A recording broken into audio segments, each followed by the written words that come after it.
Okay, I don't want to keep you on for too long. So good evening, everyone in Indonesia, and good afternoon to those in Scotland as well as in the UK. My name is Athena Dinda Ibrahim. I'm from an organization called CAS Foundation. So one of the organizing partners from Altermatter, alongside the British Council, Playo, Applied Arts Scotland, and Applied Arts Scotland, sorry. So tonight we are very excited to welcome you to Altermatter Volume 2. So before we start our session, I would like to share a little bit of the house rules. So tonight I would like to share my screen. One second.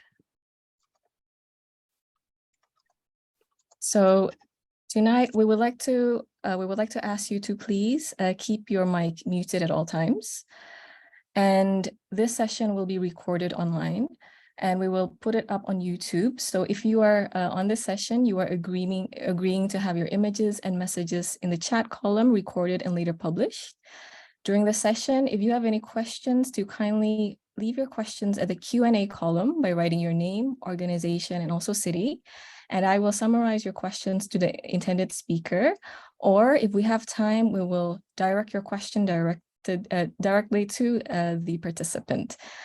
Also, to activate the interpretation of the webinar, this webinar will be interpreted from English to Indonesian. So you can click on the interpretation globe button below and click on the Indonesian channel. Because this session is conducted online, so I would like to say an apology for any inconvenience if it's causing any technical issues in connection as well. So welcome again to Altermatter Volume 2. Altermatter is a program that we actually developed during the start of the pandemic, and Altermatter focuses on the topic of global waste, actually, waste that is a problem for everybody. So this is an issue that we realized was quite big in Indonesia as well. Within Indonesia, we know that we are one of the biggest producers of plastic and also organic waste. And we realized we needed to find a way to tackle this problem through more innovative means. So Altermatter was born as a way to address crafts, sustainability across environment, economic, and culture. And we were looking into different modes of economic models, which were more circular. So this program was born. And with this program, we worked together with 4 organizing partners, which is the British Council, CAS Foundation, which is our organization, Playo, and Applied Arts Scotland. So the result is something that you will see tonight in the final project presentation, where we put together 10 material designers alongside product designers to work together in research and development and see what alternative materials can they produce in terms of product design exploration as well, and see what products are interesting to innovate from waste, as well as other organic materials as well. So before we start our session, I would like to invite British Council's Indonesia's country director and also the lead for Southeast Asia, Mr. Samarsia. So if you would like to open your session, kindly, the screen is yours. Great. Thank you very much, Dinda. I hope you can all hear me okay. Yeah, okay. A very good evening and good afternoon, good morning to everyone. Selamat datang. Welcome to this session. So my name is Samar Shah, and I am the country director of the British Council in Indonesia and lead for Southeast Asia.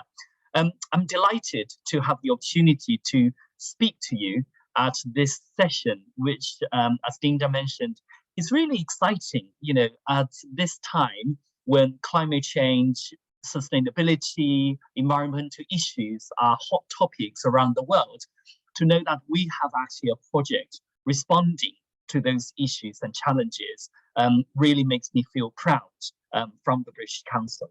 I want to start by telling you about the British Council, in case you don't know. So we are the UK's international cultural relations organization.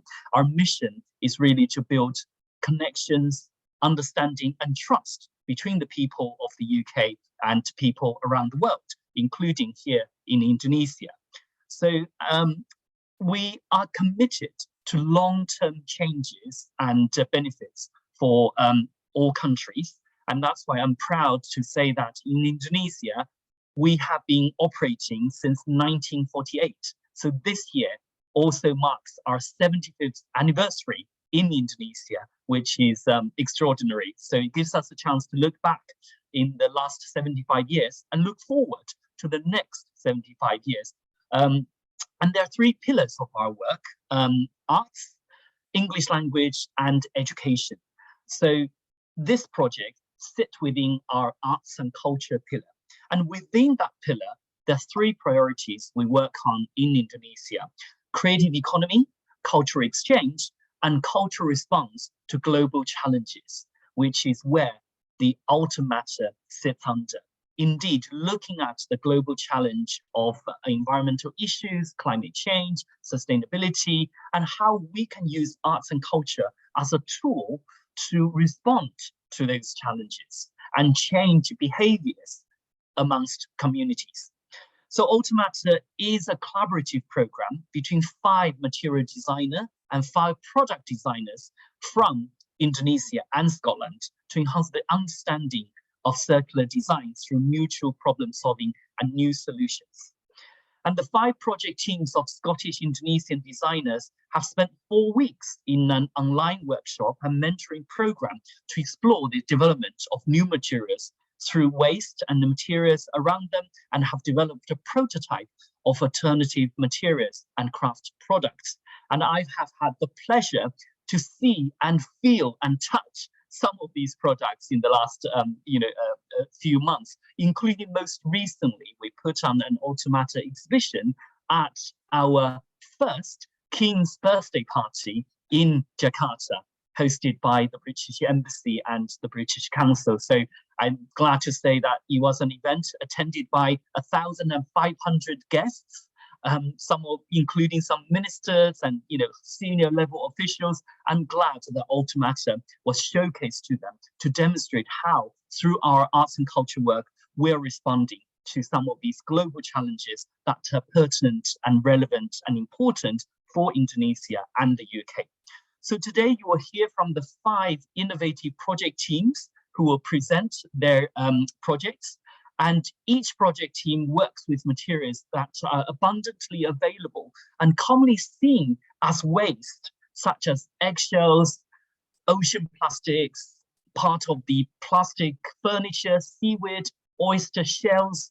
I think that's really fascinating. So I think that really will go a long way in changing people's mindset about what is waste and how can we, turn waste into useful materials and transform them into functional new products.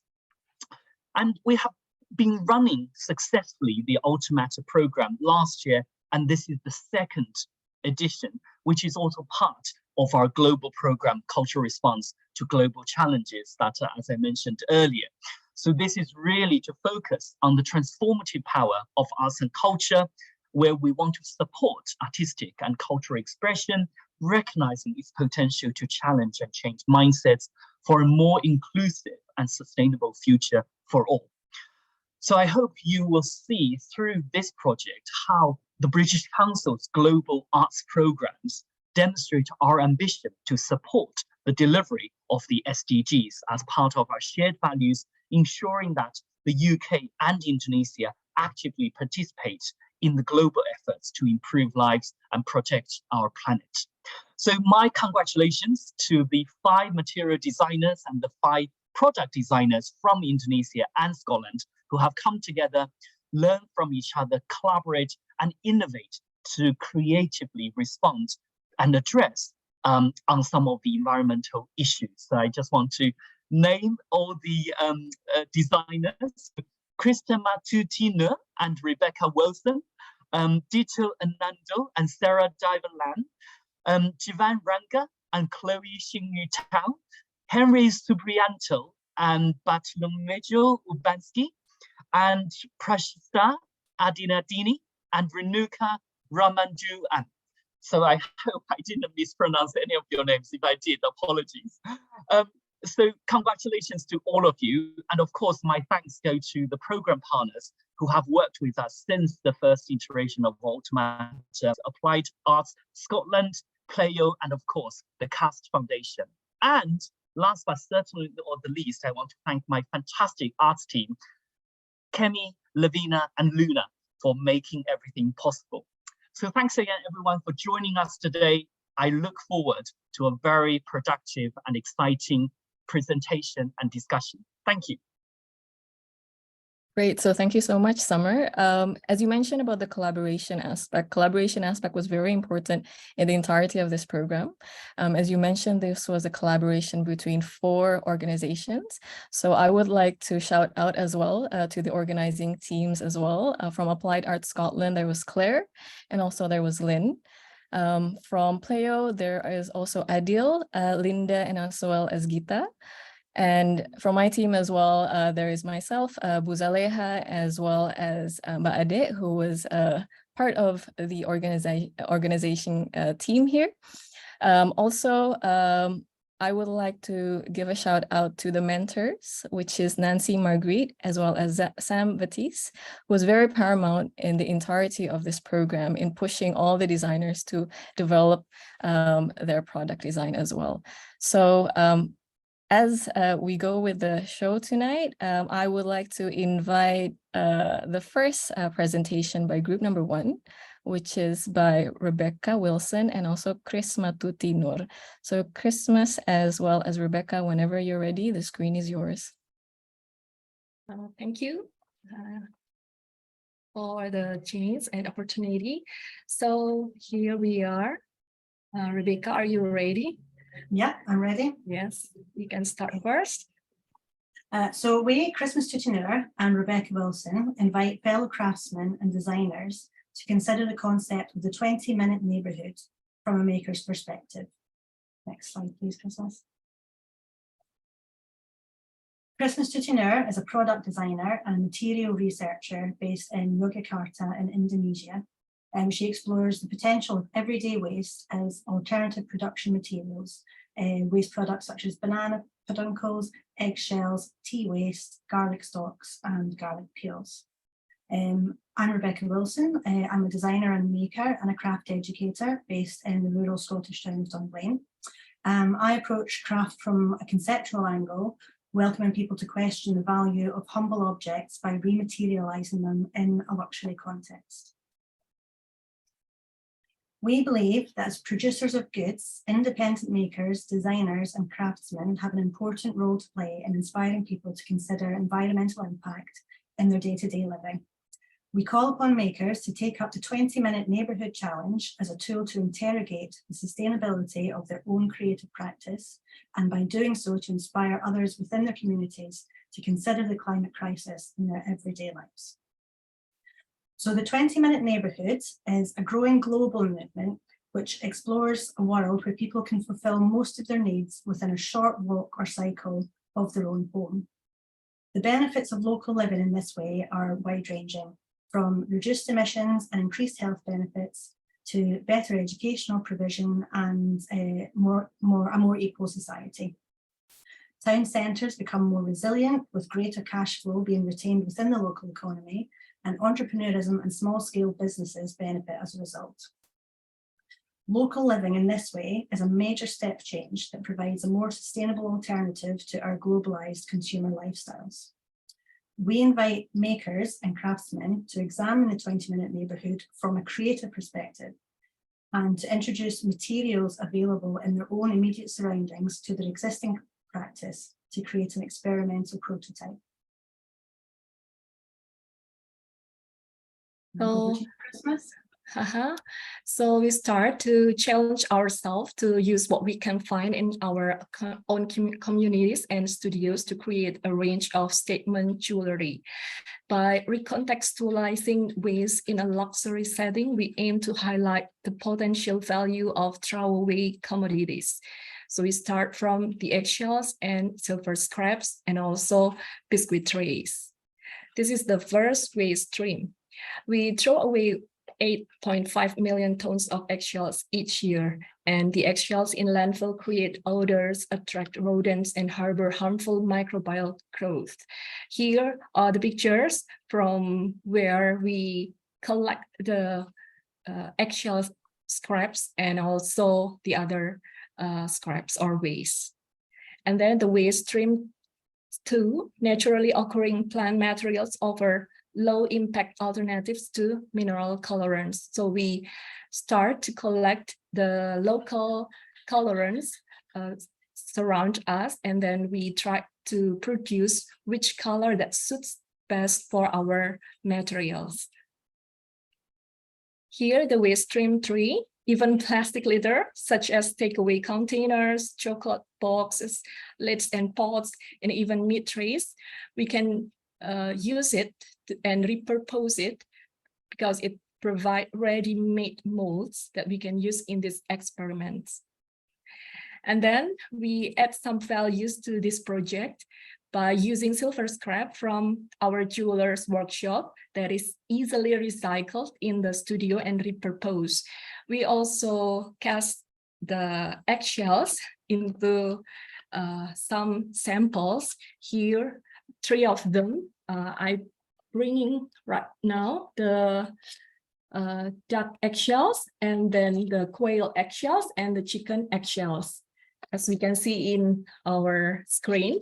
And also I tried some binder agent to mix them up from PVAC glue and then from latex. And we found out that jasmonite, or the acrylic resin, is more suitable to produce something that hardened, durable, strong, and toxic and water-based binder. So we choose this acrylic resin, and we can put the colorant to this jasmonite mixture, and we can bring an alternative colors from the local natural plants and also from the other colorant. Then Becca. So as Christmas said, we're looking to elevate our waste materials by juxtaposing them alongside higher value and more robust materials. So we've used the jasmonite to create permanence and strength for our fragile eggshells, and we've used silver as a vehicle to elevate the value further. So in adding value to these trash materials, we've looked towards the traditional jewellery of the Sumatran Batak people. I hope I've got that right. The bold forms of this traditional celebration jewellery lend themselves well to the casting process that we're using with the bold forms of the plastic food waste trays, alongside the granulated form of the recycled silver.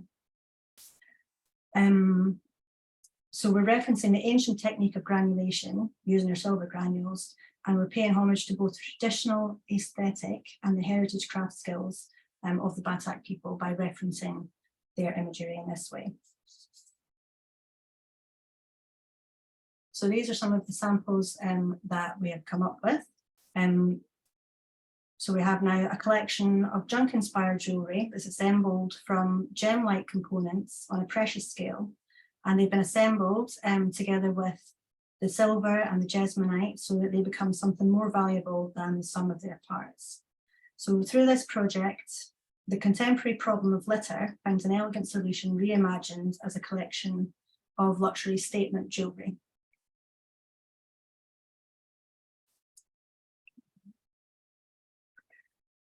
So through this project, we hope to create more than just jewellery. In the process, we've engaged our communities, both myself in Scotland and Christmas in Indonesia, in helping us to collect our waste materials. So every request for eggshells, every collection point for plastic waste, and every foraging trip for natural dyes has sparked a conversation, and it's introduced the concept of the 20-minute neighbourhood to the people that we speak with. So this collection of jewellery tells our own 20-minute neighbourhood, but through the process of creating it, we hope we have planted the seed of conversation that will help this movement to grow. So our aim overall is to be a transformative force. We want to inspire crafters to engage their local communities to make a positive difference to the environmental impact of the sector. And leading by example, we want to invite other makers to embark on their own material innovation journey. We welcome other designers and craftsmen to scour their own 20-minute neighbourhoods in search of waste materials that they can add value to by incorporating them into their studio practice. We challenge makers to formulate low-impact alternative materials while sustaining the traditional skills of craft making and create an experimental prototype to tell their own 20-minute neighbourhood story. Thank you very much. I hope some of you will join us in telling your own 20-minute neighbourhood story through your own products. Great. So thank you, Becca and Christmas. As mentioned by Stephanie Chung in the chat group, she's saying that this is a great idea for advocacy and the ripple effect. And we particularly admire how you fuse Indonesia's traditional crafts as well into your project. So such a great idea. And we'd love to listen to the other ideas as well that we have here. So next on the presentation is Dito Hernando as well as Sarah Diverlang. I would like to invite both of you to present your work.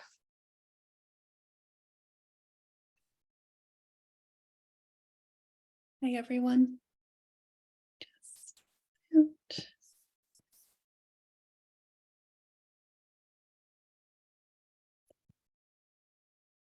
Well, hello, everyone. We are Dito Hernando and Sarah Diverlang. Our project is called Weaving, and it's making added use of water hyacinth, a problematic and environmentally damaging plant.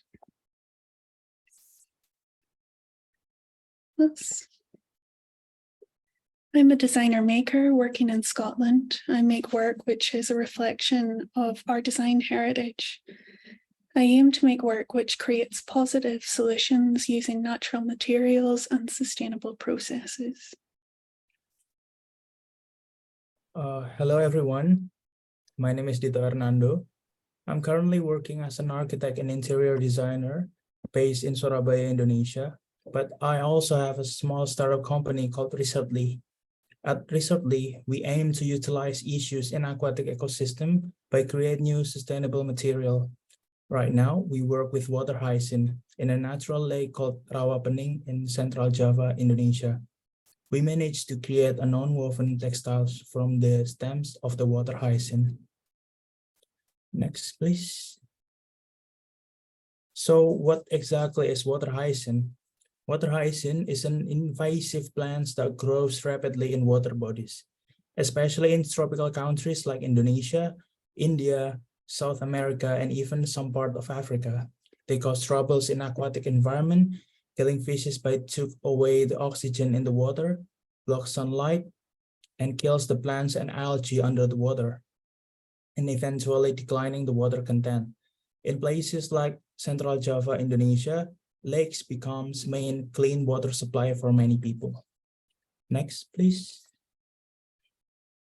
So the government intervention. Our government here in Indonesia put a lot of effort and money in banishing the plants by using heavy machines only to dump it on the side of the water bodies. Yet this effort is futile to the point where they even use chemical to buffer the growth of the water hyacinth, but it only worsened the impact in the environment. Next. So the locals here actually already took measure of it by creating the craft products like bags, basket, and even sandals across the world in countries such as Indonesia, India, Africa. The craft provides essential employment and economy. For example, in Belabo, a sub-district in Bangladesh, 1/5 of the population work with water hyacinth. Next. So currently their products is mostly made by hand weaving of the sun-dried stems of the water hyacinth, and this form make their creativity limited in just a craft products prone to molding and not very durable. It is short-lived when it contacts with water or humidity. So here in our project, our aim here to develop textile range through water hyacinth that eventually added value to the product range for the craft people to produce. Next. So here is the 3 potential textile for this project. The first one is the non-woven textile, vegan leather, and lyocell. Next. So the first one is the non-woven, made from the lignin or the inner part of the stems. Water hyacinth stems are rich in natural fibers. To create non-woven material from the inner part of the water hyacinth stems, we're using natural enzyme to break down the lignin and then put it in the mold, into a mold to dry in desired shapes. So it's very versatile. As you can see, it has a felt or cotton-like texture, only a little bit more rough because of the natural fibers, and can be used as a paddings or cushioning. And the second one is the vegan leather. It was made from the outer part of the water hyacinth that's not being used in the non-woven textile. And the vegan leather going through the similar process like the non-woven one, but mainly utilizing the skin of the water hyacinth stem. The skin gives a sturdy and bendy texture, structure to the products. And the last one is the lyocell. In this project, we explored the possibility to create a byproducts like a lyocell, because the water hyacinth has a very similar cellulose and hemicellulose structure to the wood pulp that had been used in creating lyocell fine fabric. So maybe next, Sarah will continue. We were inspired by the chemical structure of cellulose to create this repeat pattern. The resulting pattern can be applied to fabric using traditional printing techniques. Like many traditional patterns, this form is inspired by nature. However, presented in its elemental form creates a modern style which can appeal to different audiences. We started our decorative tests with the material through seeing how it would take on color. On these, the water hyacinth coasters we tested homegrown, woad, and indigo vats. Equally, as we would predict, our lyocell water hyacinth material would behave in similar ways to existing lyocell products. We used an 100% lyocell sheet to test how woad and indigo vats would dye. We also tested traditional surface decoration techniques, particularly those we know local artisans are already skilled in, such as block printing and batik. Here you see some results.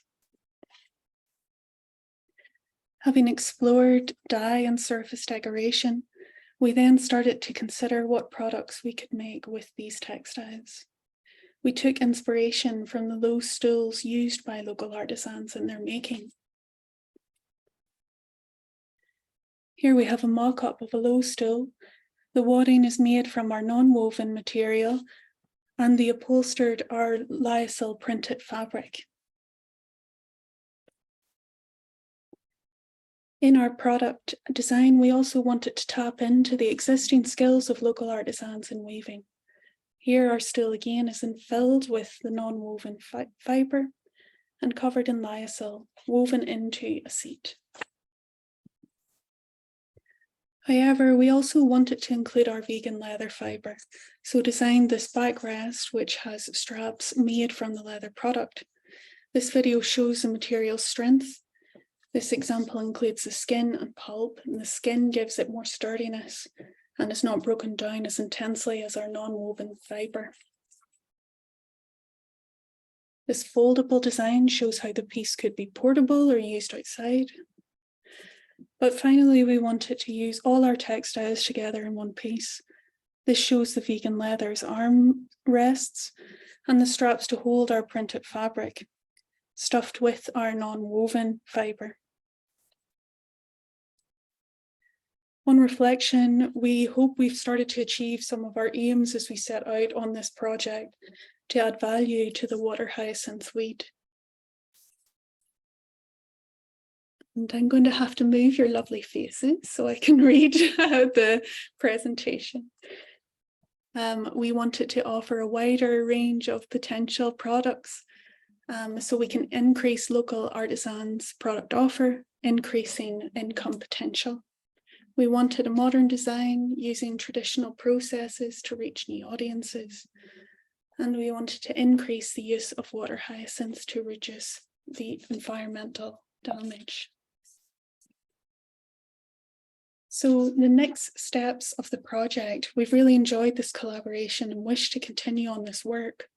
Our next step would be to discuss with lyocell manufacturers water hyacinth and potential use as a cellulose source, explore water hyacinth pulp as a binder in natural ink making, because these tests that we were doing was all with natural inks and natural dyes, and to use water hyacinth roots as a source for wood ash for bleaching and indigo dye vats. We tried some bleaching, but it wasn't successful in this program, so we'd like to return to that.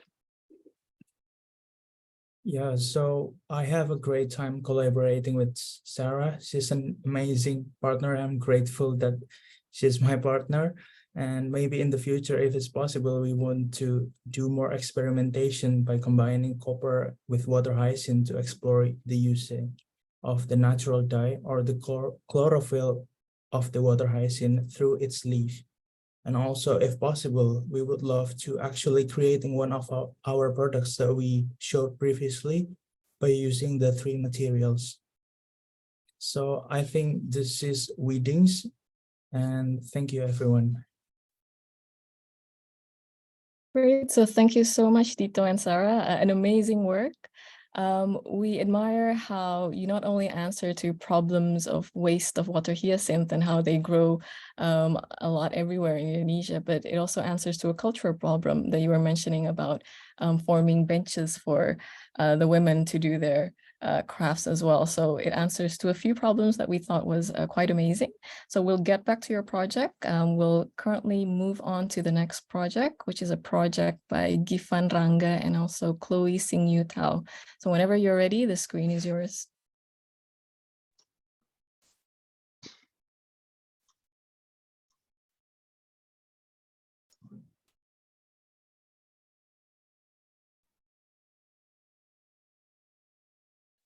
Okay, Chloe, you want to start?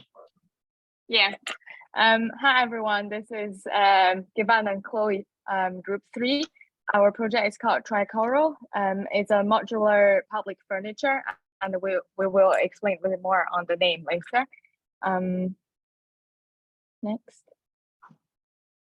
Hello, everybody. I'm Givan Rangga Mardika. I'm a special and object designer from Bandung, Indonesia, and I founded my own design studio called Mardika that explores spatial objects, furniture design, installation, and also build those objects, encompassing furniture, lightings, object installation through material exploration such as rattan, wood, bamboo, and also working with several manufacturing companies, brands, and also client-based projects.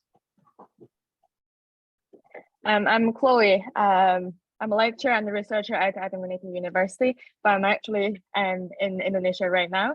My research focuses on recycling different types of plastic waste and kind of connected with the experiential industry. I use different methods such as compression molding and new method as laser cutting and 3D printing. I also do public engagement activities to intervene in people's behavior to try to reduce plastic use and to shift to a more sustainable behavior. So for our project, I want to invite you to dive under the sea to Indonesia's undersea environment, because Indonesia has some of the most biodiverse and important coral reef system in the world, with the highest diversity of reef fish and coral species. And all of this marine biodiversity are inside the Coral Triangle area. So more about the Coral Triangle. Coral Triangle is the world epicenter for marine biodiversity. Actually cover most part of Indonesia, and it supports more than 600 of the world's coral reef species, including the highest diversity of reef, fish, seagrass, and mangroves.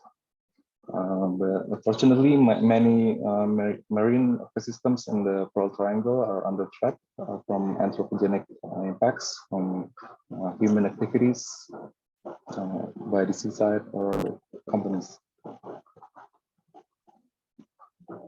to just give a better view of how important the coral triangle is. So it was discovered that 76% of known coral species are actually in the coral triangle, and 6 out of 7 of world's marine turtle species are living there. 37% of world's coral reef fish species are living here as well. And over 130 million people directly depend on the marine natural resources. And as Given said, the coral triangle is actually under threatened by human behavior. About 1.29 million tons of plastic waste end up in Indonesian Sea every year because of human, and usually, in general, 80% of ocean plastic actually originates from land rather than the fishing industry, and is only because of human behavior and all of the activities that we do. So we feel like to change this behavior is very necessary. And as the number indicates, there is a huge amount of plastic in the Indonesian marine environment that can be utilized without processing crude oil.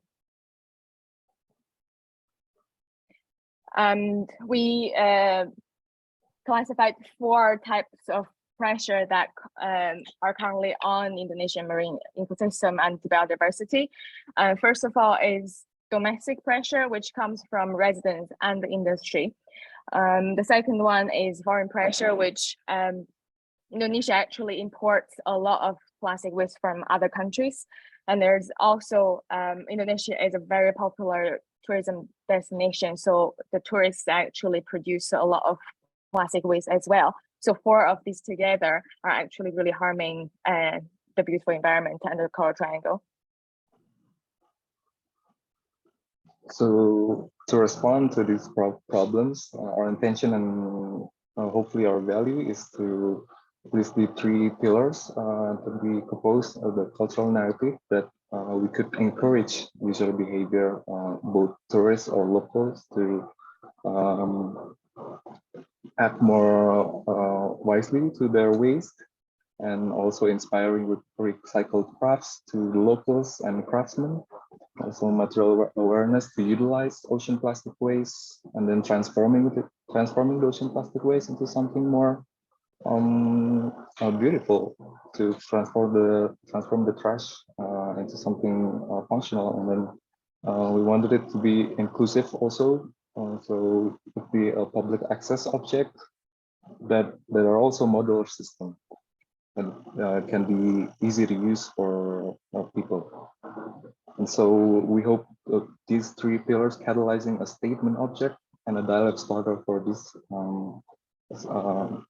this problem.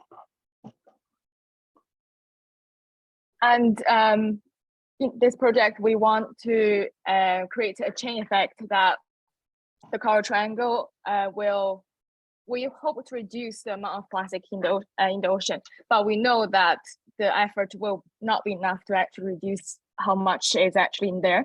But we try to reduce ocean plastic and at the same time raise public awareness. Hopefully that will change their behavior, which will reduce their plastic consumption and also recycle their already existing plastic. So that will prevent plastic from leaking into the ocean. Material-wise, I've been working with different type of plastics from the Scottish environment, and the polypropylene is actually the best plastic I worked with. And we also want to try to create this, although plastic is a synthetic and artificial material, but we want to use this material to create something natural, something that mimics the environment. So we will use the transparent polypropylene, which is the plastic caps that actually is very abundant in the environment, and to create the base clear effect as the ocean look. Then we will use the sachet as well, which is also really abundant in the Indonesian marine environment. To we were inspired by the coral reef's color scheme, so we want to use this colorful sachet package to add the color to the ocean as the corals. So that's where the material will be from. And if the project expands, we will use more and more other type of material that we can find from the environment. And we will work with, so first of all, the project will start from Bali, which is the most popular destination in Indonesia for tourists.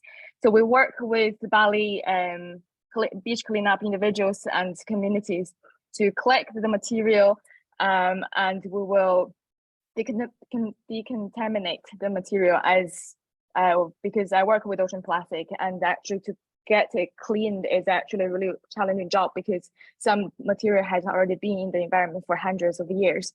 Then it will be detection. For the cups, it will be easier because the code is usually is printed on the bottom of the cup, but for the sachet, it will be a little bit more challenging. So we will use the differential detecting machine to detect that. And we will sort the material out from other types of plastic because we want to use recycled plastic. We also want to make the product recyclable. Then it will be size reduction, which will granulate the cups, and we will hand cut or use different methods to reduce the size of the sachet based on our design. We will arrange the color on the compression sheet. Then we will compress it. Then after the sheet is produced, we will CNC it and assemble the final product. And here are 3 prototypes I did with ocean plastic to actually mimic the ocean effect. And they are all actually from polypropylene. And these are from Scottish ocean plastic rather than Indonesian. So responding to the coral triangle problem, we try to take the inspiration, the muse from the coral reefs, how it flows, how it shapes, how it arranges, and how the color match together. Try to mimic the shapes and the forms into a rough sketch to like how to make it modular, how to make it easily arranged, and on top of that, beautifully arranged. So for this, we design the iteration. First, we try to look at search for the shape, the base form, and then rough it, detailing up a little bit, and then also to the final figure. This figure T is the final design for our tricore furniture. This would be the arrangement that can be stackable, modular, and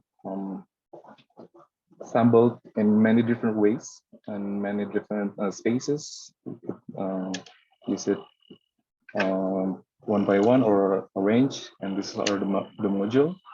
The one module could cater 3 to 4 users, and then for the settings, it could be this 3 like triangle shape. It has the really triangle form in the center. So, and then it can be assembled in another way, and then another way, and eventually covering up the beaches in Bali. And from the material,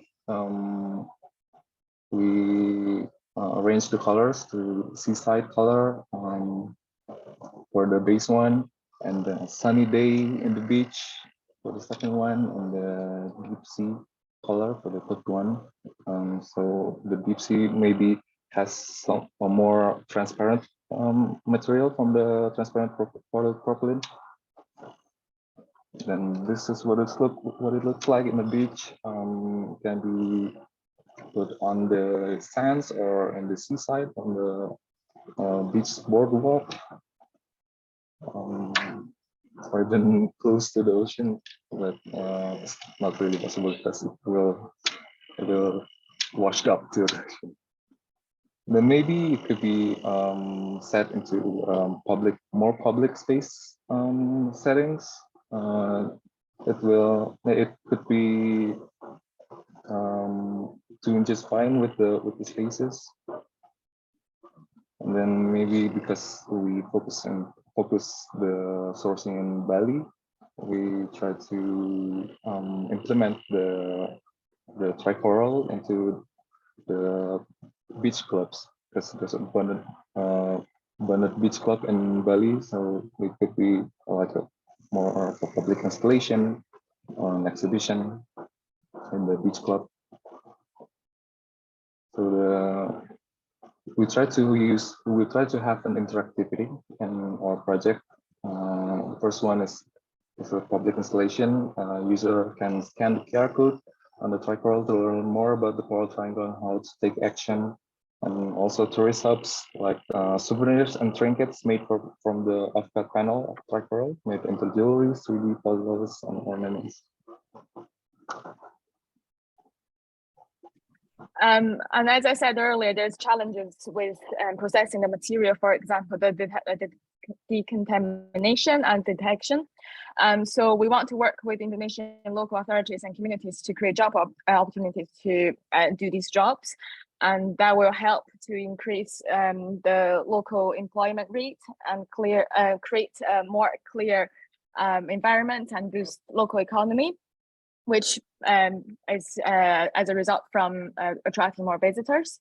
We will also want to work with the World Wildlife Fund. So as Given said earlier, the QR code, we will actually embed the information from the WWF to give the user a more updated information about coral triangle and the marine environment. As I said earlier, the sachet will be quite difficult to work with because of the type of plastic. It's quite unknown. So we will document all of the sachet collected, and we'll also work with these companies to make sure that we have the correct information of what types of plastic they're actually producing, to make sure that our installation is entirely recyclable.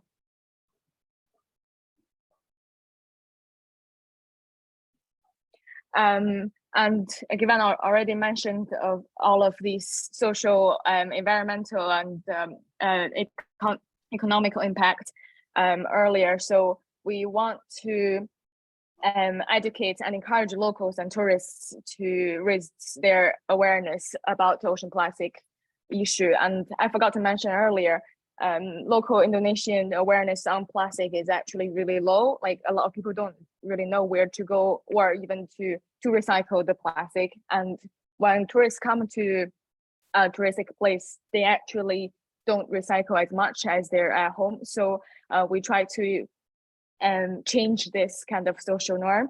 And we also want to encourage locals to recycle their own plastic to craft.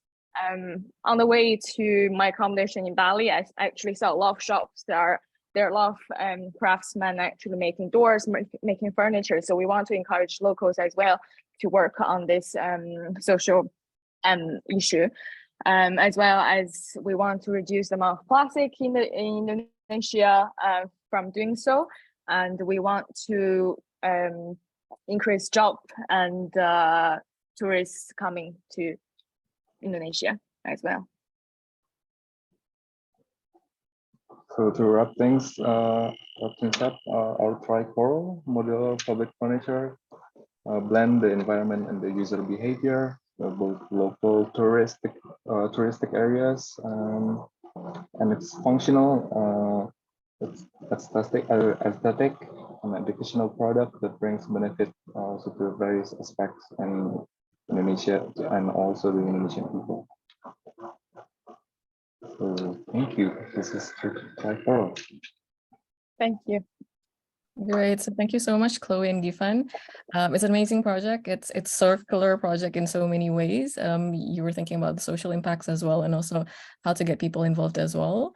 So before we move on to the next presentation, we are currently done with 3 presentations. So we are entering to the feedback session now. I would like to invite both of our mentors, Nancy Marguerite and also Sam Baptiste, and also give some time for other people in the audience to give some feedback or questions as well. So, but Nancy, if you'd like to introduce yourself first and give a few feedback, followed by Sam as well. Hi everyone, thank you so much for the 3 groups that has already presented your project. I'm proud of you. We are finally here on the final presentation. Thank you for your hard work. I really appreciate it. I am Nancy. I'm one of the mentors. Aside from Sam here, I'm looking at the storytelling side from this project. So I would like to address one by one. I hope I will not taking too much time, but the project of Group 1, Becca and Prisma, I really love that you're using this opportunity to introduce the movement that I never heard before presenting the presentation of your project. And then I really like this. Your project become the true collaborative project, and then you use your project to become the example and then the inspiration for other makers as well. And then for Group 2, Sarah and Dito, I like that you not replacing the current job using the hyacinth, the water hyacinth, but to create an alternative use, an alternative, even maybe the added value, new business that can be used as a different project or different business for this artisan. And Givan and Chloe, congratulations for finally making your project connected to each other, because I think it's really, if we talk about the circular economy, I think you highlighted really well, especially when you create you use the plastic from the ocean, and then you create and it come back to near the ocean as a different product that is now not waste anymore. It's usable and then beautiful, and then speaking so much that the plastic and the waste in the ocean has so many potential. Although of course we are not going to encourage people to throw plastic to the ocean to become your material, but now we have a we can imagine and then we can use this waste to become another product that is truly useful, and then it comes together to the ocean. And also I really like that you portray this from the tourism perspective, because right now tourism industry being pushed in Indonesia as one of the top, maybe one of the top 10 industries in Indonesia, and then the government promoted really hard, but of course it comes with several problems. Then you have one solution for that many problems. Thank you so much. Congratulations.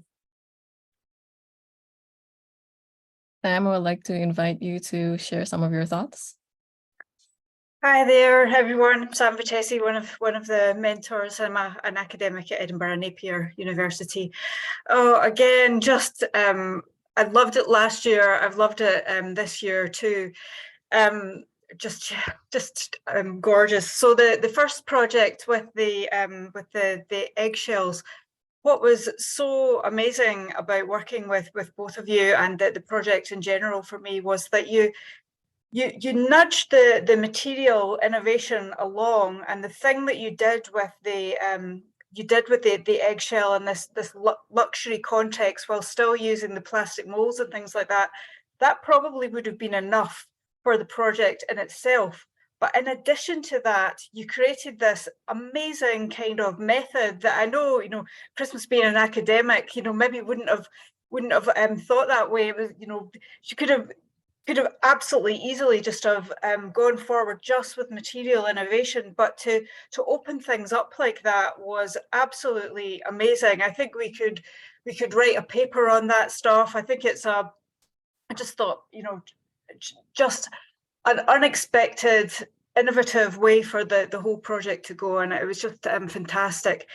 The second one, again, just it could have just been the leather, it could have just have been, you know, acting on the sort of tradition of things, but to go in that direction with the lyocell and then think about, you know, what that could do in addition to what was being done already for the people that were working with those materials, that was just really amazing. And if you are going to go forward with the stuff with the powder and the cellulose, I'm still here. I still want to, you know, don't run away. I still want to work on that stuff. It was so super exciting.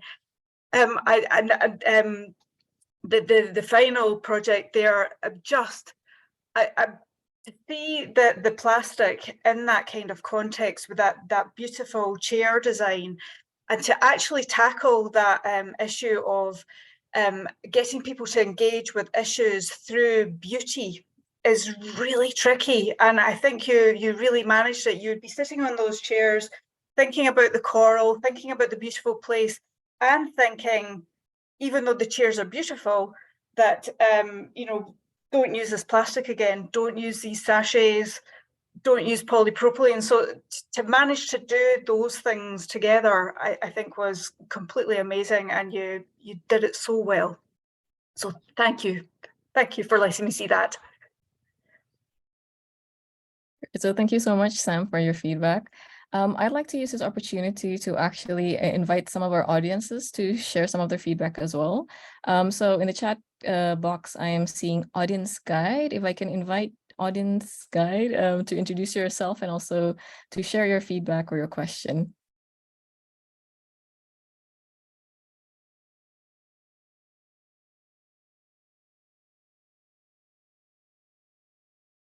Hi, are you still there, audience? Yeah, so I'm not sure if audience actually still there, but he was mentioning about it was great if like water hyacinth it's a environmental issue in Sumatra and it impacts the habitat of fish. So the ability to create something out of it would bring great value. So he's thinking that it's a great project if we could make it productive for local usage and also our tourism. So he's saying it's a good project. I would like to invite Winta Satwikasanti, if you're there, to share your thoughts. You shared a question in the chat box. Are you still there, Winta? Yes, but I'm so sorry I cannot open the webcam because I'm in the remotely area and it's a bit dark here. It's not good video I have. I hope it's so fine. So greetings from Yogyakarta. I was just like fascinated with the simple material that we can find in our surroundings, and then a simple method, but I believe that there's like so much research being done in that area. But because I've just heard about this community dialogue, and then how both of Rebecca's and Christmas it's just like respect the cultures of both from the Western and Eastern. So I was like wondering, in the future development, is it like probably possible? Is it like a being open design where so you for instance, like Rebecca's and Christmas to the team developed a 3D design, and then we can, for instance, like young people in Jakarta can print the mold and then cast and their own jewelry, and then probably everyone could contribute as well to bring a new design inspired by the local inspiration. For instance, like, I don't know, maybe the floral from the local here, and then to do the 3D design and then submit it to them, and then people in the Western country can mold and then cast the design from the Indonesia to Jakarta, kind of like that. Yeah, I'm just like wondering where is the development, the future development of their the current work. Thank you so much. Thank you, Inta. I think it's actually even more simple than that. You're talking about open source printing molds and things. So we haven't made molds. We've collected molds that are. So I just looked around my desk and I installed some printer ink today. And there's the lid from the printer ink cartridge. And there's the lid from my vitamin bottle. And these are the things that we're using to cast directly into. So it's about finding what is, without creating anything new. This is very much about not creating anything new. It's very much about using what's there already, what's already been designed, what's been manufactured, what needs to be disposed of, and prolonging the lifespan of those things before we throw them away. So it's about, you know, looking around your own environment and seeing, like, these plastic containers are, you know, they're everywhere. I've got loads of them just sitting around on my desk. So it's about using what you can find already. And I collected a lot of the ones that we used in the project. I put up a sign at work and I said, you know, I'm collecting these plastic containers for this reason. And that's an important part of spreading the dialogue as well as collecting the molds. Does that make sense? I hope that answers your question. Yes, yeah. You have to, yeah. It's just like you encourage as well, like people to, like a child, like to find everything, like surroundings as well, and then just like appreciate it for the shape and etc. Yeah. Okay. Thank you so much. Good work, Rebecca. Thanks. So thank you, Winta. I'd like to invite one more person, maybe from our organizer team or from the alumni of Altermatter 1 to share your feedback. Would anyone like to share your feedback? Yes, can I? Well, I'm not quite sure whether feedback or comment. Sure, go ahead. Okay, my name is Dwi Diani. I'm from the local university, Udayana University, and my major is mechanical engineering. I'm really interested in the work for tricoral. And yeah, especially now we concern on the mangrove. So the plastic is come from the mainland. It's come to the ocean, and that's where the problem is. We try to basically clean it up, but again, the problem is from the mainland. My question is, because I just joined it just now, is the tricoral is using as a coral as well? The plastic that that you guys make, is it for coral that will be at the bottom of the sea, or just only the tricoral is the name and you can stack it and use it as a chair alternative? We only use the plastic from the marine environment in Indonesia, and the stool is trying, the tricoral name is trying to tie the coral triangle and also the shape of the stool we're creating. We're not using any dead coral, any natural materials. Okay, Yeah, so if that answers this. Right. Yeah, the stacking is really neat. I mean, well, but not the product as well, because we try to educate the people how to separate the their waste. I think if we can provide, I'm not quite sure whether free is a good idea. Maybe well, low price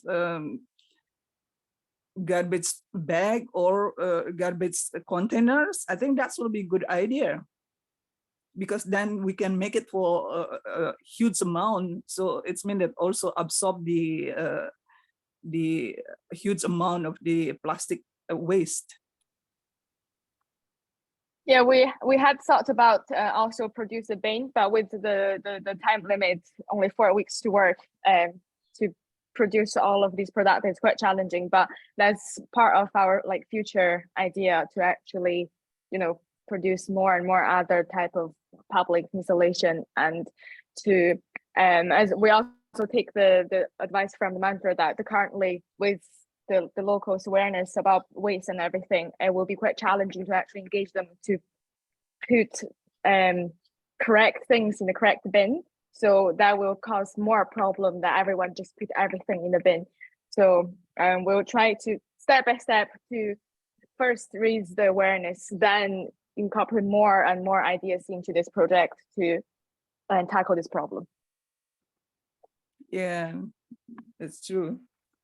Is the propylene is the one that can you, and how the production, did you produce it in Bali or in Jakarta, or where do you produce it? I mean, I understand it's have using pressers or hot Yeah, presses. compression, hot press, yes. We will aim to limit wherever the plastic is from. For example, if we want to have installation in Bali, we will, like we said, we want to increase the employment rate. So we'll set up like local hub to actually process the material locally rather than ship it elsewhere, then ship it back to, try to reduce the carbon footprint on transportation. And if the project expands to other places, that will also be produced locally rather than be shipped around the country and other places. Yeah, I think that's will be great if we can produce it in Bali. I don't think that's well, hot press is not really difficult, but I'm not quite sure how big, or I don't know whether extraction also or injection, that's also part of the polymers or plastic production. I think it would be a great idea to have it manufactured or produced in Bali. Yeah, so thank you, Chloe, and also thank you, Ibu Dwi Diani. I'd like to share that Ibu Dwi Diani, she's a lecturer at University of Udayana in Bali. So I think she'll be a great collaborator as well. So in case Gifan and also Chloe, you'd like to continue your project as well, maybe you can also consult with Ibu Dwi Diani as well. So thank you so much for your feedback. We are very thankful for all the feedback and all the work that everyone has put into. To move on to our session, we still have like 2 presentations coming up. We would like to invite the next presenter, which is Prasasta Adiandini and also Rinuka Ramanujam, to share your work. And we'll continue with a feedback session after 2 presentations. So thank you everybody for your good work.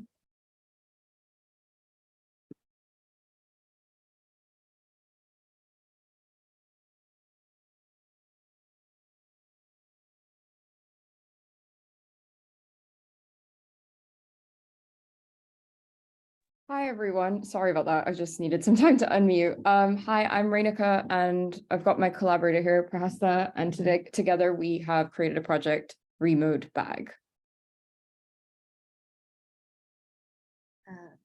Hi, everyone. My name is Prasasta Diandini. I'm a fashion designer, and now I'm working under the brand Everyday. I love to work with colors and prints as Everyday trying to be a conscious brand. So I work with a lot of natural fabrics and still learning and exploring to try more on natural materials and also the repurpose process. And hi, everyone. I'm Rainika. I'm a material and textile designer, and I work a lot with sustainability and circularity. Currently, I am creating a material from waste onion skins that hopefully can be used in packaging in my own practice. So after the first meeting session, together with Ranuka, we talk about a lot about something in common. As me working in fashion, and Ranuka is a material and textile designer. And she has experience in making food packaging, and I've never worked with biomaterials before, so it's really interesting for me to explore. We talk about some issues and ideas, some of the think about business industry and people behavior that affect the environment. Because I'm working in a brand, we know that most business owners focus only making the product being sustainable, but they often forget about the packaging that come with the product itself. One.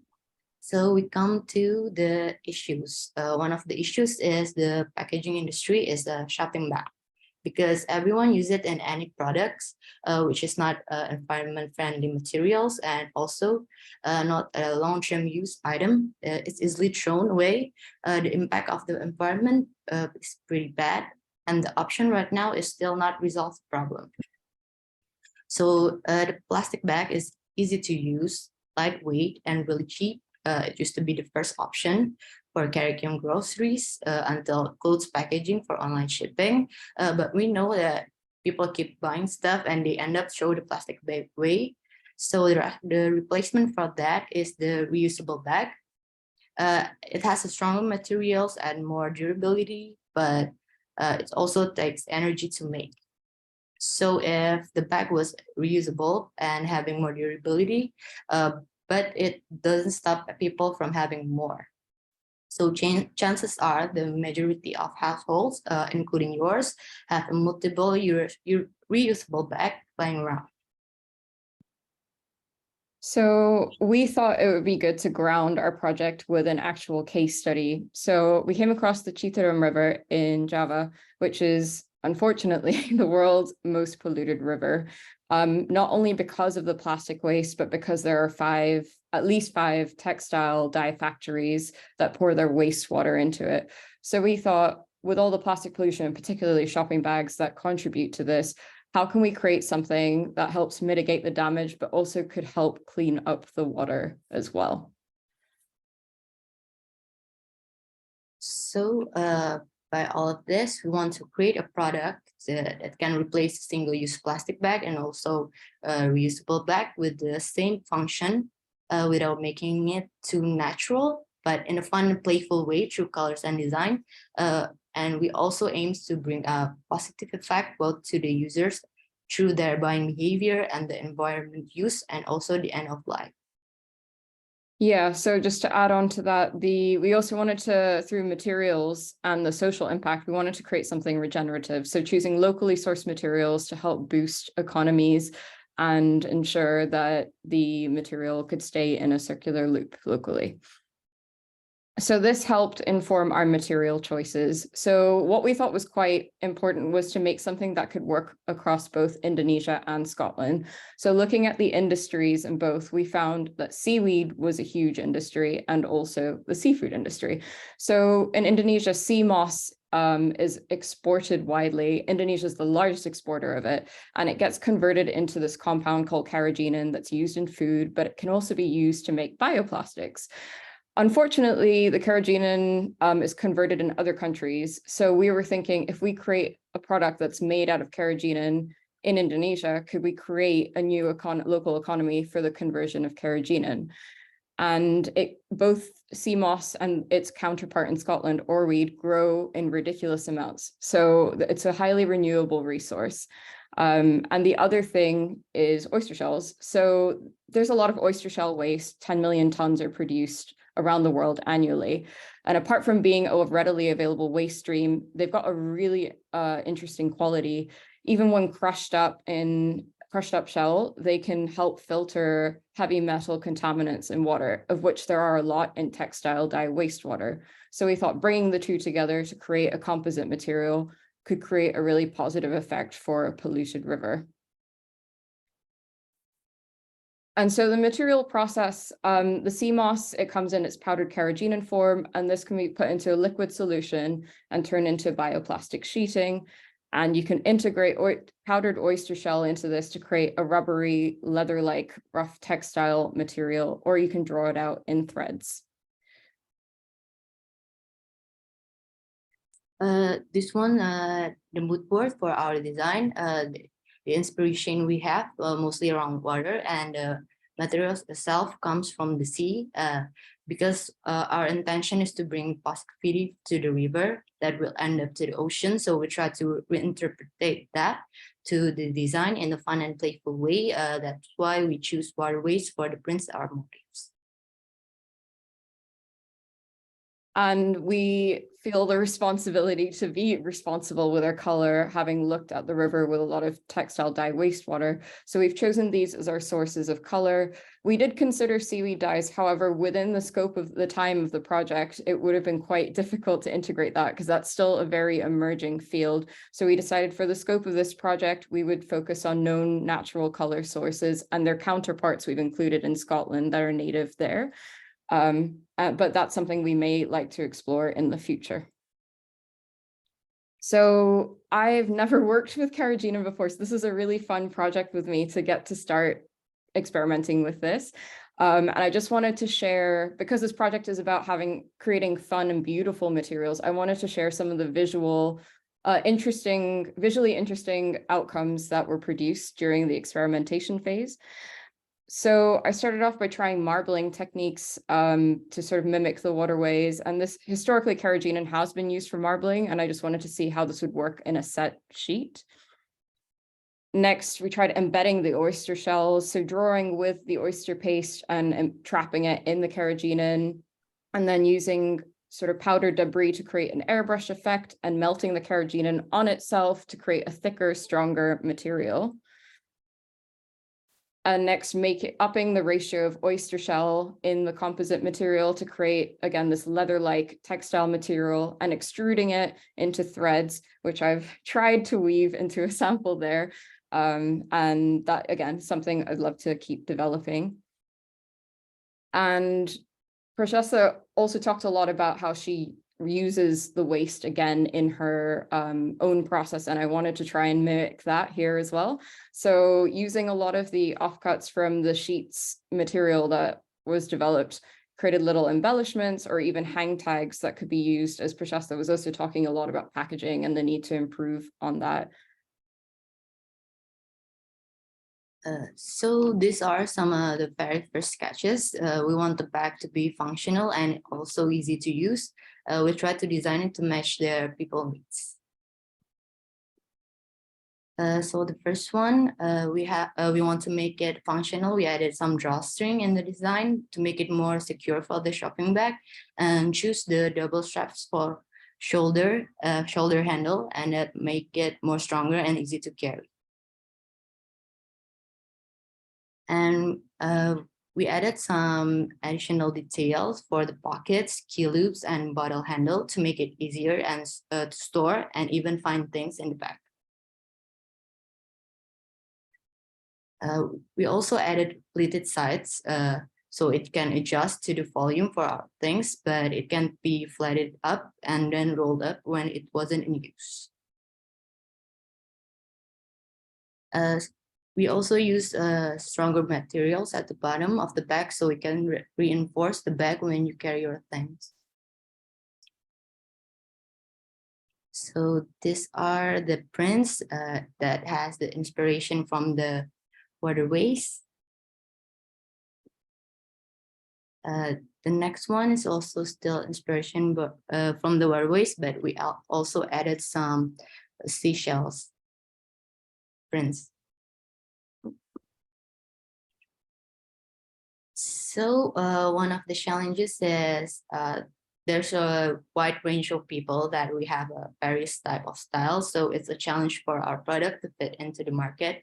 And then the second one, because we have a short time of the program, it's kind of hard to have the exact time for the end life stream as we do more trials and development on the product.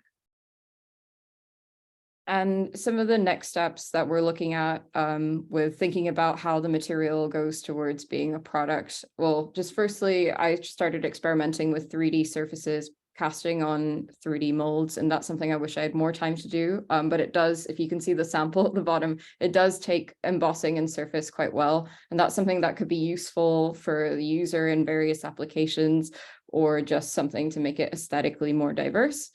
The material is quite biodegradable and soluble in water, so we're looking potentially at how coatings and reinforcements could help lengthen the lifespan of the material to a certain amount of time so that users have a choice of how long they may want the bag to last. The material, it can be sewn, but we're thinking, you know, what are the inherent qualities? It does melt into itself. Can we use heat sealing when we're creating the product? What are interesting, innovative ways of how we can make the bag a reality? And going back to waste, is it possible to cast the bag directly into the pattern piece rather than having to cut a pattern? What are new ways of making that this material offers us? And yeah, we just want to say thank you for listening to our presentation, and we hope you enjoyed it, and happy to answer any questions. Thank you. Thank you so much, Renuka and also Prasasta. We love how everything turned out after like your elaborate process as well of creating the bag, and the narration came out beautiful as well. We're looking at a lot of positive feedbacks in the chat box. We'd love to discuss more, but we'll have to go to the next presentation first before we go to the feedback session. So I would like to invite our last presenter tonight, which is Heri Supriyanto and also Bartlomiej Urbanski. If you are here, kindly present your work. Okay, I will present our share screen.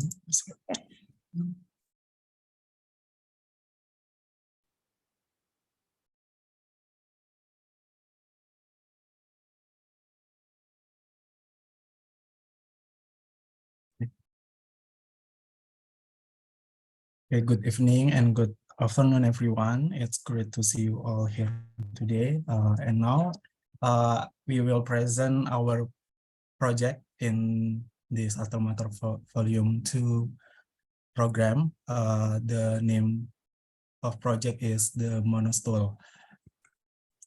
Okay, my name is Heri Supriyanto. I'm product designer focused on craft. Focus on craft and furniture, and now I'm working in a furniture company based in Jakarta, Indonesia. And this collaboration, in this program, I collaboration with Bartlomiej Urbanski. He is a craftsman working with recycled plastic and based in Edinburgh, Scotland. He has on workshop Duba Studio where plastic is getting shredded and formed into artistic products like coaster, kitchen, jewelry, combs, and extruded plants, pots, bowls, lampshades, and soap dishes, all in the idea of precious plastic. Our project stems from a shared passion for sustainability, innovation, and design. Inspired by the pressing global issue of waste management, we embarked on a journey to create a product that embodies the principles of circular economy and material-centered design. Together, we have prepared for you today a revolutionary presentation of a product that will change the way you think about plastic waste and furniture. Introducing the Monostool. Imagine a stool that not only adds style and functionality to your space, but also makes a positive impact on the environment. Our recycled plastic stool is the answer you've been waiting for. Do you feel guilty and tired of seeing plastic waste piling up in the landfills? All of those crates, bottles, toys, and broken chairs everywhere. Do you dream of a more sustainable and eco-friendly future? Well, look no further. We have a solution that will blow your mind. We take this broken, ugly plastic chair that you can find absolutely everywhere and give them a new lease on life. The innovation technology powered by a robotic arm and precious plastic extruder can transform recycled plastic into durable and visually stunning stool. It's like magic, but better. Whether you need a stool for your home, office, or any space in between, the Monostool is here to impress. It seamlessly integrates into any environment while providing comfort and durability that last. But that's not all. When you choose our stool, you become part of the larger movement. A movement that promotes sustainability, embraces the circular economy, and inspires positive change, in our world. We don't want to just design a product. We want to create a community of like-minded individuals who care about the future of our planet, because together we can make a difference. Now, as we have your attention, let's talk about more technical aspects of the design and manufacturing process, and what challenges we have faced during the last couple of weeks. As Bart works with recycled plastic, and I am a product designer focusing on furniture, our direction and path that we have had to follow was pretty obvious, but we didn't want to use any plastic waste for our project. So we decided to focus on discarded plastic furniture or plastic parts from them that are hard or sometimes impossible to repair or repurpose. In that way, we can mainly source polypropylene and polyethylene from discarded plastic furniture like chairs, along with fabric salvaged from old sofas and armchairs. These materials are widely used in production of furniture due to their durability and versatility. By utilizing this material, we aim to address several key concerns, but socially and environmentally. Firstly, from social standpoint, our project raises awareness about the importance of a circular economy and encourage individuals to consider their consumption habits. From an environmental perspective, our project tackles the issue of plastic waste, which poses a significant challenge worldwide. This is our initial idea, was to use carving technique and make furniture out of sheets and beams carved Indonesian pattern into them. But after discussing the topic of filament extrusion, I came with an idea of 3D printing the sheet of the stool that would be attached to some metal frame. While working on the new and better design, we have been considering the usefulness of the multi-feature workshop tools and modern Indonesia furniture design. To utilize the chosen material, we employ two main techniques. The first, the use of robotic arm and extruding beams. What you can see now is Warsaw in Poland, where Bart, together with his friends around a year ago, wanted to try to attach the extruder machine to the robotic arm and play with it. The arm is programmed to extrude the recycled plastic material in controlled manner, layer by layer, following the precise design specification. This allows to create intricate and customized shape with high precision and consistency. In addition to the robotic arm, we want to utilize extruding beam to shape the recycled plastic material into structural components of the stool. These beams act as the framework and support system, providing strength and stability to final product. By extruding the plastic material into beams, we maximize its load-bearing capacity and ensure the durability of the stools. This innovative approach allows us to optimize the use of recycled plastic while maintaining the necessary structural integrity. Through the combination of the robotic arm and extruding beams, we transform the recycled plastic material into a functional and aesthetically pleasing stools.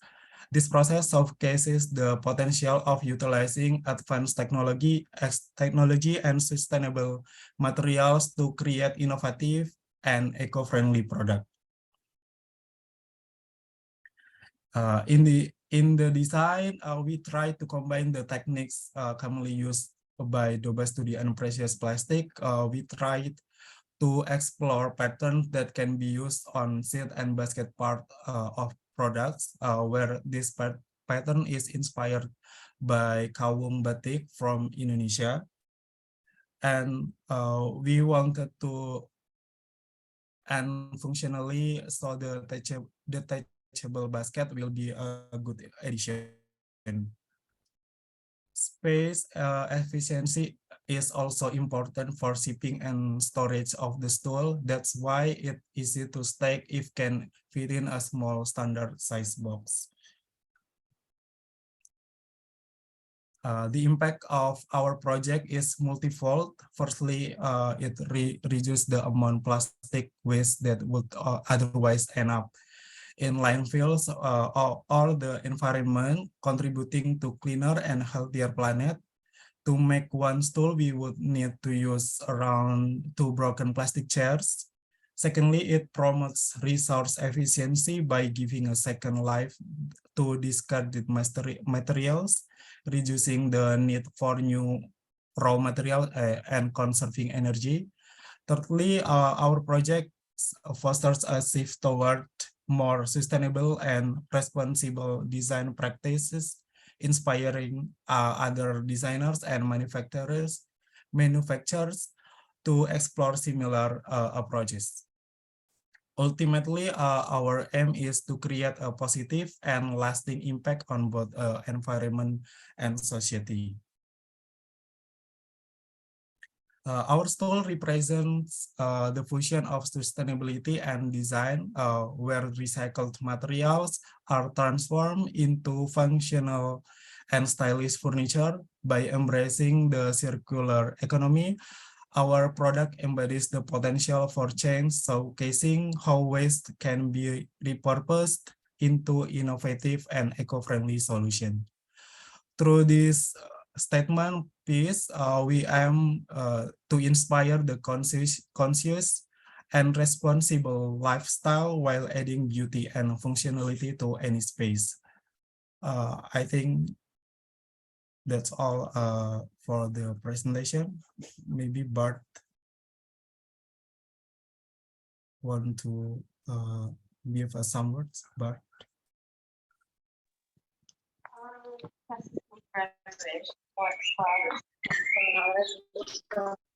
Hello, can you hear me well?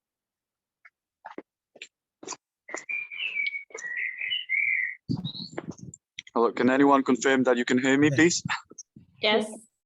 Okay, so thank you very much, Harry, for the presentation.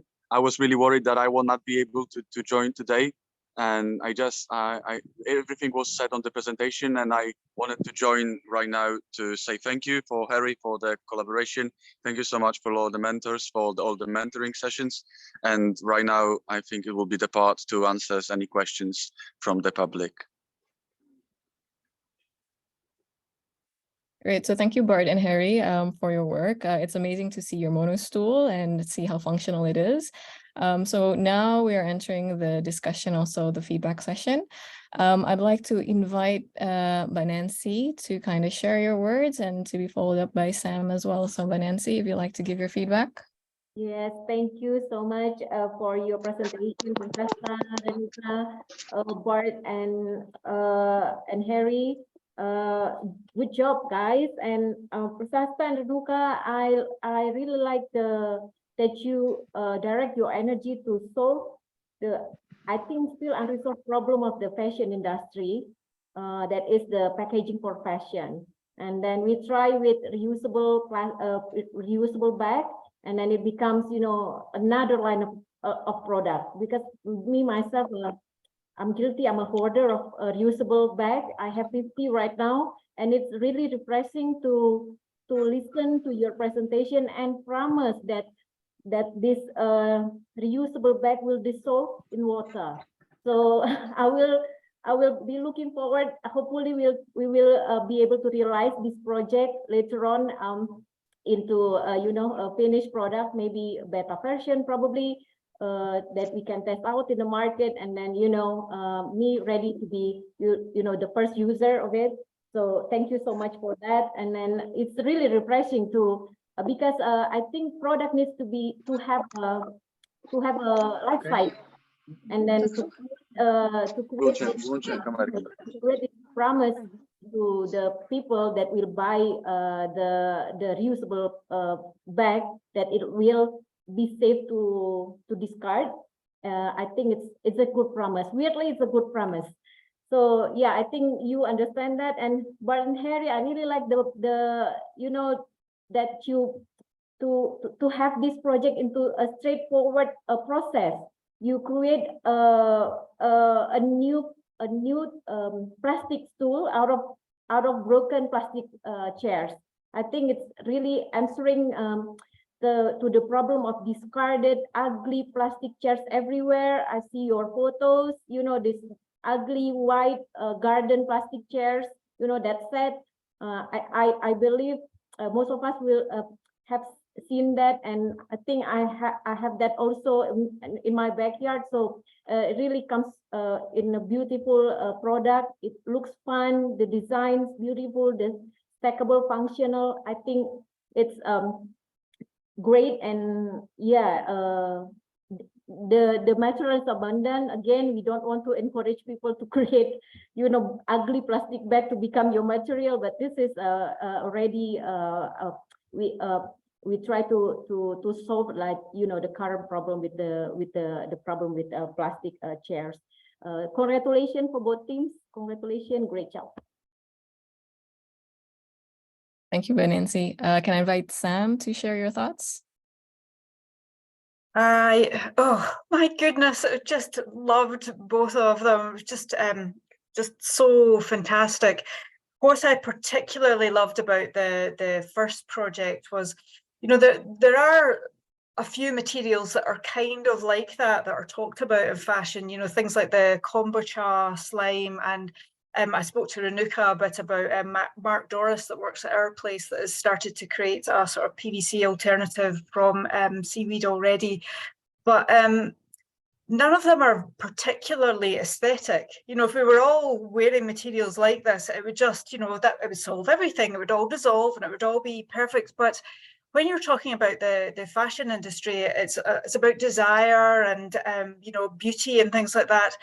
I think you absolutely nailed it with the project. The materials were beautiful. The way that you turned it into the designs that you did, it just made something that is not sensible, but could save the planet, but you know, it's not really suited to the fashion industry. You absolutely, for me, got that right. I just wanted to buy everything that you had there, every single thing that was there. I just wanted it. For the second project there, I think you've kind of played down what a perfect answer to the sort of engineering problems that you had at the start of it. You know, I think you downplayed just how clever that was, and that, you know, recycled plastic is sometimes not that easy to control, and, you know, it takes different weights, and sometimes it breaks and things like that. But the modularity of the stool design was just, you know, it was just the perfect thing for that. Oh, there's my door going. And it just typical, and I loved seeing. I thought part of your story was the engineering aspect of things, and it was just fantastic. I'm going to have to answer the door. I'm so sorry about that. Loved everything. Everything was fantastic. Loved it. Thank you, Sam. Harry and Bart, would you like to respond to that?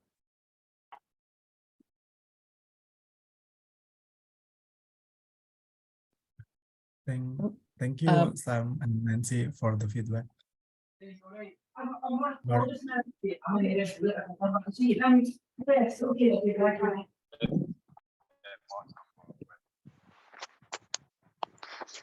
Bart, would you like to share your thoughts?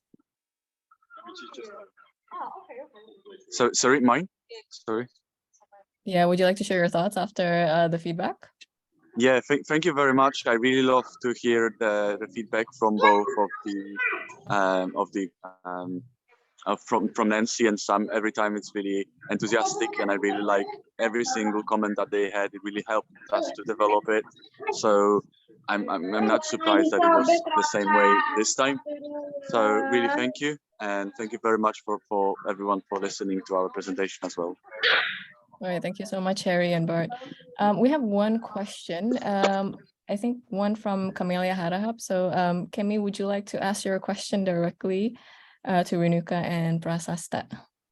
Sure. Thank you, Dinda. And congratulations all for the really wonderful presentations and the amount of work that you've managed to do in a very short period of time. I think it's really groundbreaking, and tap on your shoulder for that. So congratulations.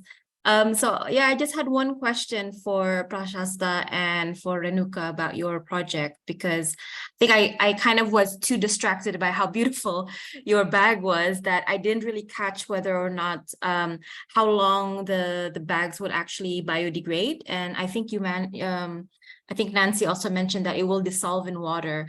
But because the bag is so beautiful, I was thinking that I would actually like to keep it for quite some time. So I'm just wondering, like, how long would it actually stay without being dissolved in water? Like, if we were to maybe keep it for, you know, a year or 2 years, would it still be intact in the same kind of shape and material? That's a very good question. I mean, we haven't unfortunately had the time during this project to test out exactly how long it would last, but judging by how it went when I was handling the material, there are things you can do. I wasn't taking a very, what's the word, super scientific process to it, but I did some reading, and you can add some treatments and things that would prolong the lifespan of it. But I think when we were talking about the intention of what we wanted to achieve with the bag, it was maybe to keep it for a couple months, just so that people, because trends move on as well. Like if people also forget their shopping bag at home and they've got a huge pile of them, they can be like, oh, I can just chuck that one in the ocean and it won't do any harm. So it was meant to be somewhat disposable, but also desirable enough that you would want to keep it beyond a single-use plastic bag. But yeah, there's some things to work out there, I think. Great. So thank you, Renuka, for your answer. I'd like to give an opportunity for anyone in the audience to ask your questions. Is there anyone who would like to ask your question? Yes, I would like have a suggestion for Prahasta and Renuka. Sure, go ahead, Ibu Dwidiani. Yeah, the coloring, the natural coloring, you can do it with mangrove leaf. We call it batik. Batik with the mangrove, and also the sign is the mangrove leaf, but we call it batik. Batik with mangrove. Wow.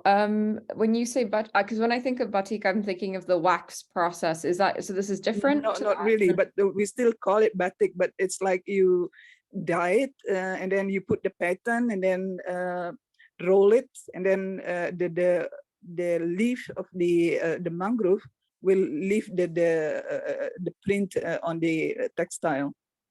It's like a print. Do you mean, Ibu Made? The eco print, you know? Yeah, it's an eco print. I think yeah, that process. That would be really cool to try. Yeah. Thank you. Welcome. And for Harry and Buat, as mechanical engineering, I'm really interested in the extruded process of the mono chairs.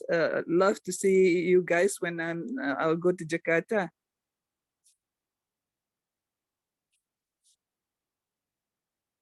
There's a production in Jakarta or in Scott? Harry, would you like to answer that? It is still a development process, but Harry, would you like to answer? The process in Scotland, in the BART studio for the extruder machine. Yeah, so especially for Altermatter, it's still a work in progress. Currently, everyone is designing their exploration and also showcasing the possibility of alternative material. But we'll see in the next coming months how we can develop it into an actual prototype. So there's a possibility of maybe hoping that we could do it in Indonesia as well. But we'll see how it goes in the next couple of months. I'd like to open the opportunity for maybe one last question from the audience. Is there anyone who'd like to comment, or maybe from our organizing team, maybe Stephanie or maybe Claire, would you like to share your thoughts?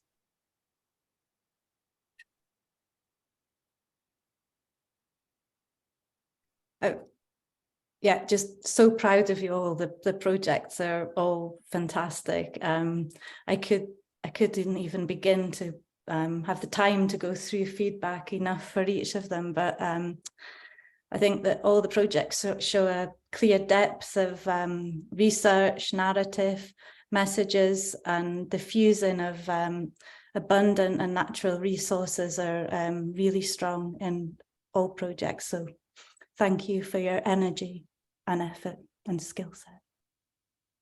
Great, thank you so much, Claire. So before we wrap things up, I'd like to ask one last question to the participant.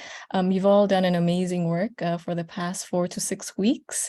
Maybe you can share your key takeaway about the whole process of joining Altermatter, your thoughts on, for example, alternative material exploration and creating the narration of alternative materials. So maybe I would like to start with Gifan and Chloe to share your key takeaways. I think for me, I work with ocean plastic from Scotland, but Sam knows my work. I work with small objects and, you know, souvenirs and jewelries, these things, but work with Givan, he's a, you know, a larger product designers and interior designers. He gave me a lot of inspirations of how to take, you know, this material to be scaled up to be a more useful and functional product that I never thought to create before. Great, thank you. And maybe with Dito and also Sarah, what are your key takeaways? Especially you were focusing on each other's cultures and maybe processes. What were your key takeaways? I'll maybe start. For me, it was just really great to find out about this new product from Dito, and his sort of investigation of that has been really inspiring, and I've loved our sort of communication all the way through as well, and sharing this sort of experimentation that we were able to take on. So for me, that's been key. Dito, would you like to share anything? I would like to thank Altermatter and Sarah too for this opportunity. It was a wonderful journey in a short amount of time, and I got a lot of inspiration during this collaboration. So yeah, I think it's been really great, and I'm looking forward to maybe do more than just this session. Maybe outside this residency, I still can collaborate with Sarah in a long term, maybe, if Sarah would like to. Definitely. Great, looking forward for it.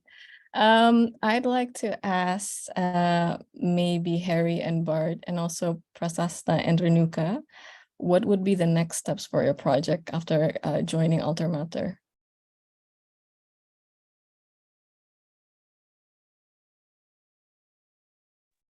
Maybe we'll start with Renuka. Yeah, I think, well, Prasta's obviously got a lot of fashion expertise that it was really interesting to sort of listen to her be like, how does the material work like this? What does it do? So there's lots of technical things that I, as a textile designer, don't often think about because I just make a material. So I think working out those things so that Prasta can make the item as well as possible, just thinking about those things and working out those issues. And yeah, and continuing with the product development will be really exciting. And for you, Prasasta, what are your thoughts on this? Yes, for me, it's really interesting process because I've never worked with biomaterials before. I only focus on working with natural materials, and also just waste from the garment waste. So working with Renuka is there's a lot of learning for me because the materials I can think of it, and then Renuka told me that it can be used to make a lot of things. So it's a new kind of world for me too. Thank you so much. Great, thank you so much. So I think we are at the end of our session. I'd like to congratulate all of you for all of your hard work. Maybe it was a tight schedule, maybe it was an intense exploration, but seeing the outcomes today, we're very, very proud of all of you and all of your work. Again, we are showcasing to everyone here the possibilities of developing waste and how we can innovate waste and also like alternative materials as well, and see the possibilities of catering to a possible new market, which is more circular. So after this first project, hopefully we'll have an opportunity to prototype it, and then we'll be able to see it in person. So look forward to information from our organization's social media channel. Again, I would like to thank all our organization partners, which is the British Council, Applied Art Scotland, Playo, as well as our organization, CAS Foundation, for organizing this. And I like to congratulate all the participants again, and hopefully we can see you very, very soon to develop your products. Thank you again, and good night, everybody. Thank you for joining us till the end. See you, everyone. Thank you, everyone. Have a nice day. Bye, congratulations. Bye, good night.